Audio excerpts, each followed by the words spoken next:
My name is Spencer and I am a filmmaker and a video editor. Today I'm going to be talking about intense, fast-paced B-roll sequences and how to shoot them. I'm going to run you through the whole thing from the beginning all the way to the end, all the way from lighting to setting it up to what cameras I'm using, how to do the speed ramping, how to design the sound in post-production, amongst many other little things here and there. The great thing about these sequences is that you don't need a big set to shoot this. You can get away with using one light, one small camera with one small prime lens or zoom lens. You just want something that can shoot slow motion.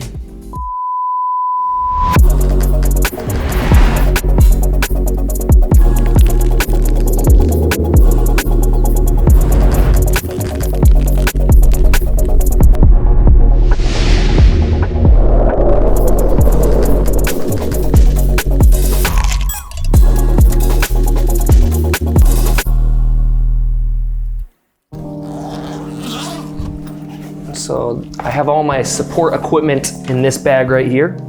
I really like this light because it is a fraction of the cost of the Aperture 120D. Give me talking there, yes.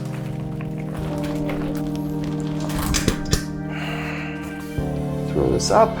I'm gonna be shooting on the Panasonic S1 with the Sigma 18-35. This is a crop censored lens. So on the S1, I'm going to be shooting in a crop censored mode since this is a full frame camera. I'm going to be doing a bit of 4K 60 frames per second, and I'm also going to be doing quite a bit of 150 frames per second at 1080p. So we're gonna set up this white foam board just to add a little bit of fill on the other side of the product. So we are just going to prop this up with our little butter dish, and we're just gonna get a couple shots of the Dorito bag in its static position.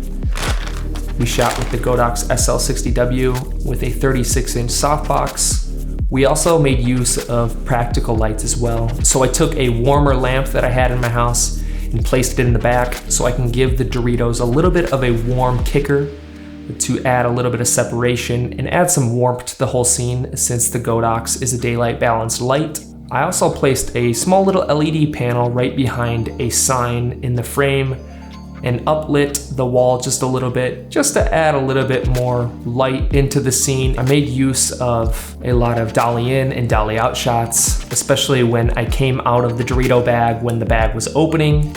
Another cool shot that we did is when the Doritos were pouring out.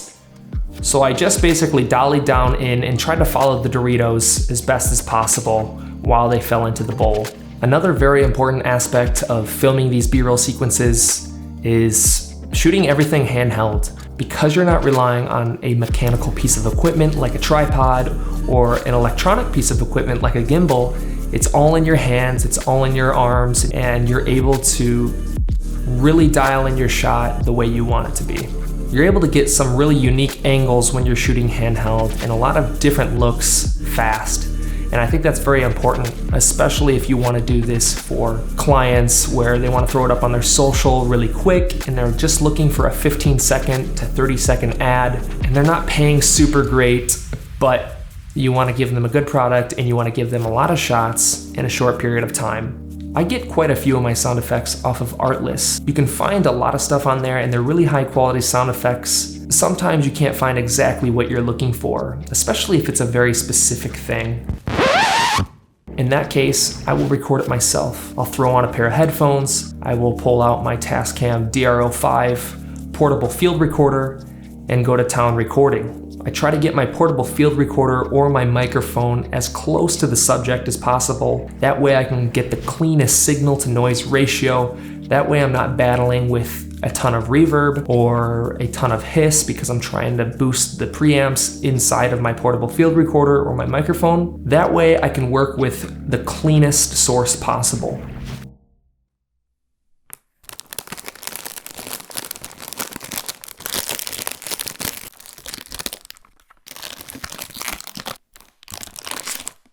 So let's go jump on the computer and let's go over that edit together and look at all the little effects that I use and break that down for you.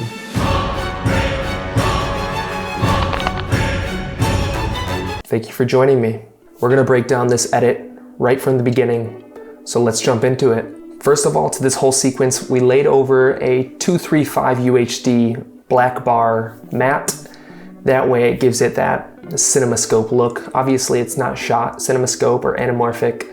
It kind of has that effect to it and kind of sells people on that effect. I'm briefly just going to show you how to speed ramp with the time remapping editor. So what we're going to do is right click on our clip, click on show clip keyframes, time remapping, speed. Once we have that up, we can now manipulate the speed with keyframes. So for instance, I have this clip of my wife opening up the Dorito bag. We're gonna set this to real time. We are in the time remapping editor. We're gonna start off fast, and right when she opens up, I like this scene right here, we're gonna add a keyframe. We are going to slow this down. So right off the bat, there is no gradual transition, so we're gonna add that by pulling out a little bit here. So now we have a slowdown, and I'm going to scrub along a little bit here, and I'm gonna add another keyframe closer to the end, and I am going to lift this back up to real time. That's how I achieve my time remapping look. So go ahead and expand your track, that way you can see your keyframes more clearly, as well as your curve or line. So what I did is I added a keyframe right here, and then I added one more keyframe just to speed up the clip a little bit more. I also added a sound effect to motivate this transition into the next simple Dorito shot here. So I'm going to solo this track, and I'm gonna play back this sound for you guys. That sound effect and the speed ramp really helps to transition it into the next scene. It adds that energy, and it continues on into this next Dorito clip here. Just a simple 150 frames per second clip, conformed to 24p. We end up opening this bag up. So I'm going to solo this clip right here to hear the bag crinkle. Some of the sound effects I got for that.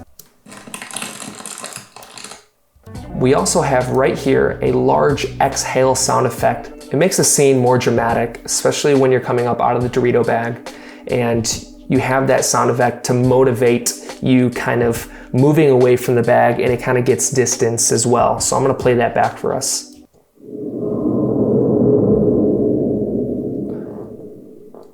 I started at a 150% scale right at the beginning of the clip, and by the end of the clip, I moved it down to a 100% scale. The reason for me scaling that much is to really sell the effect that I'm coming out of the bag. Otherwise, it's a little boring and bland, and it seems like it lingers for a long time. This really adds to the dramaticness of how far my camera is coming back out of the Dorito bag. Another key thing for scaling or positioning or rotations is using easy ins and easy outs. The reason for using easy ins and easy outs is to have a smooth transition into your scale or out of your scale, or into your rotation or out of your rotation. So what you do to do that is make your keyframes, and you are going to highlight each keyframe and either click ease in or ease out. On this shot, there was no need to do ease ins or ease outs, but on other clips throughout the sequence, you'll notice that I have used those because the transition looked a lot better. So in this next clip, I started off at 150% scale, and I used an ease out here at the beginning of the sequence or of the scene. By the time the bag comes up, it's at around 100%. It really adds that dramatic scale out or pullback effect. And I used an ease in here at the end of it. I know it's opposite of what it sounds, but that's the way I've been doing it for a long time, and I really like the look of the ease out as the ease in, or the ease in as the ease out. So in the beginning of this clip, I'm at around 20% speed on a 24p timeline, and I do a slow transition, and it kind of speeds up with a ramp to regular speed here, and I speed it up till the point where she starts pouring out the chips. I end up slowing this down right here with a ramp, and you can see the chips slowly falling out of the bag. I ended up using another sound effect here, so I will solo that to show you the sound.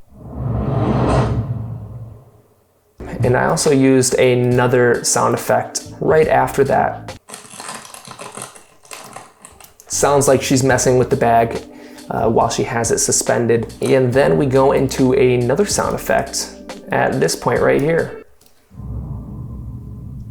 So we now transition into this next shot of the Doritos falling from the top down. my shot with the camera above, obviously tracking the Doritos down. And what we did in this clip is we nested it again. We started off fast, but we ended up slowing down here on the ramp. This clip in its entirety was probably half a second. So we tried to slow this down as much as possible to get the most time out of the clip and also the most impactful effect out of the clip as well. And to help this clip transition into the next scene, we use the sound effect. So I'm gonna show you that now. And we also used a simple 2-frame cross dissolve right here from the Doritos falling into the bowl and into this clip of my wife swiping these crumbs off onto the floor. This sound effect is to help drive the impact home from this clip of the Doritos falling into the bowl here. And helps to go right into this other effect of a swipe. We ended up starting off really slow and we ended up speeding that clip up to around real time, which now brings us into this next clip of the double Dorito effect. All I did here was add a simple mirror effect. So here's the original Dorito clip. I'll scrub back and forth. I also added a heavy rotation to add some movement to the scene, and I added some scaling as well. Both of these keyframes have easy ease on them, just to ease them into the scaling and the rotation effect. And this effect just adds a little bit more dimensionality to the frame. It also fills the frame a lot more. I ended up using this clip at 80% because I found out if I play it back at 100% speed, I end up getting a lot more flicker in the background because I had issues with this practical lamp that I had flickering. So as you can see in this scene, you can see some flickering in the background over here. So I ended up slowing it down to get rid of that, and it helped tremendously. We added in this infamous crunch sound. That's what I'm talking about. For the final scene, we just did a slow dolly in, and we added a little bit of warp stabilizer just to smooth out some of our hand movements that weren't the best. And that is what ends this whole sequence. I hope you enjoyed that brief little breakdown of the sequence and seeing the timeline and how I worked things out and where I added sound effects and what certain sound effects did. Thank you guys for following along and watching this video. If you made it this far, I really appreciate it, and I hope that you found some of this information useful, especially when we were diving into the post-production side of things, seeing how we really craft the edit in the editing room. Thank you guys so much for watching, and I hope to see you next time.